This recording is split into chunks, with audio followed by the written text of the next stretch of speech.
à la supervision financière qui était établie par la Commission. Dziękuję. Zieloni, Wolne Przymierze Europejskie. Je vous remercie. Pour le groupe des Verts, je donne la parole à M. Cohn-Bendit. Président, chers collègues, je vais continuer un peu dans cette direction qu'a développée Guy Verhofstadt. Il est évident que pendant 4 mois, on a tergiversé. Il est évident qu'on s'est trompé. Il est évident qu'en tergiversant, on a donné une dynamique au marché et à la spéculation. Au moins que ceux qui sont responsables au Conseil le disent. Ils disent on est fautifs. C'est nous, c'est de notre faute. Madame Merkel, Monsieur Sarkozy, je ne sais pas comment ils s'appellent et je ne sais pas ce qu'ils font dans la vie, mais tout le monde pouvait lire ça dans les journaux que c'était à faire tout de suite. Premièrement. Deuxièmement, je voudrais quand même qu'on comprenne une chose. Ce que doit faire le gouvernement Papandréou est une chose presque impossible. Et que je demande à l'ECOFIN, aux chefs de gouvernement, de réfléchir que eux, chez eux, ils sont incapables de mettre des réformes sur pied. Combien de temps la France a besoin pour réformer les retraites? Combien de temps l'Allemagne a besoin pour faire des retraites? Et maintenant, on demande à Papandréou, en 3 mois, tu changes tout. Vous êtes complètement fous. Et la preuve, c'est ce qui se passe en Grèce. On ne donne pas à la Grèce, à M. Papandréou, le temps de trouver un consensus en Grèce, de trouver un consensus. On ne change, il n'y a pas d'identification en Grèce avec l'État. Il y a, c'est chacun pour soi. On peut le regretter, la responsabilité est partagée par des dizaines d'années de pratiques, de corruption des politiques en Grèce, mais il faut créer une cohésion. Il faut le faire, ça ne se décrète pas. Et vous allez voir en Espagne, si vous avez des problèmes, comment ça va se faire. Et ils vont voir au Portugal, s'il y a des problèmes, comment ça va se faire. Monsieur Barroso en sait quelque chose parce qu'il a perdu des élections comme ça.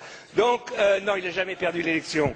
Je veux dire par là que nous devons avoir un sens de la responsabilité. Et nous ne devons pas demander l'impossible. Moi, j'ai l'impression, il y a un temps, on entendait I want my money back. J'ai l'impression qu'au gouvernement, maintenant, on dit I want to make money on the back of the Greece. Parce que c'est ça aussi, quand on emprunte à 1,5 ou 3% et qu'on donne à la Grèce à 3, à 5 ou 6%, on fait de l'argent sur le dos de la Grèce. C'est intolérable. Et puis alors, l'Europe peut prendre des initiatives. Guy Verhofstadt a raison quand il a parlé d'un fonds monétaire européen, d'un fonds d'investissement et de solidarité pour lever un emprunt européen. Il faut changer les traités. Eh bien, ici, camarades, ici, dans ce Parlement, nous avons la possibilité de prendre une initiative pour changer les traités. N'attendons pas le Conseil, ils sont incapables de décider. Prenons l'initiative, une initiative commune de ce Parlement pour changer les traités, pour qu'enfin il y ait un fonds monétaire européen qui puisse justement s'attaquer à la spéculation.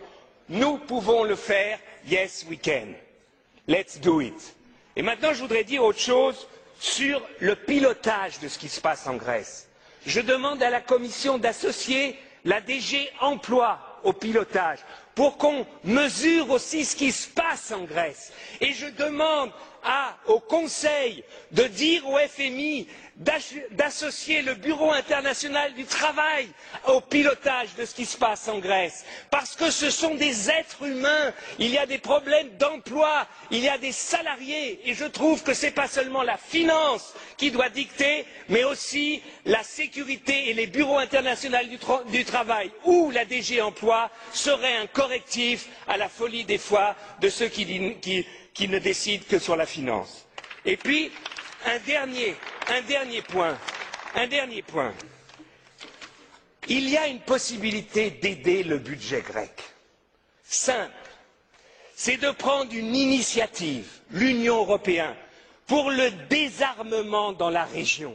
C'est-à-dire une initiative politique, Grèce, Turquie, pour le désarmement. C'est-à-dire une initiative politique que les troupes turques, se retirent de Chypre Nord, qu'il y ait un désarmement. Je dis une chose, on est quand même hypocrite. Ces derniers mois, la France a vendu 6 frégates à la Grèce pour 2,5 milliards, des hélicoptères pour plus de 400 millions, des Rafales, un Rafale à 100 millions. Là, malheureusement, mon espionnage ne m'a pas permis de dire si c'est 10 ou 20 ou 30 Rafales. Ça fait presque 3 milliards. Et puis il y a l'Allemagne a vendu 6 sous-marins dans les prochaines années à la Grèce il y a quelques mois. Ça fait 1 milliard. Mais on est complètement hypocrite. On leur donne de l'argent pour acheter nos armes. Je demande à la Commission de faire un rapport ici au Parlement européen et au Conseil sur toute la vente d'armes des Européens aux Grecs et aux Turcs ces dernières années. Qu'au moins il y ait transparence, qu'on le sache. Eh bien, je vous dis que si on agissait en manière responsable, assurons à la Grèce l'intégrité de leur territoire. Les Grecs ont 100 000 soldats. Plus de 100 000, l'Allemagne en a 200 000. C'est complètement aberrant. Un pays qui a 11 millions d'habitants a 100 000 soldats. Demandons cela à la Grèce. C'est peut-être plus efficace que de baisser les salaires de quelqu'un qui gagne 1 000 euros. Voilà ce que je demande à la Commission, d'être un peu juste. Dziękuję panu za wypowiedź.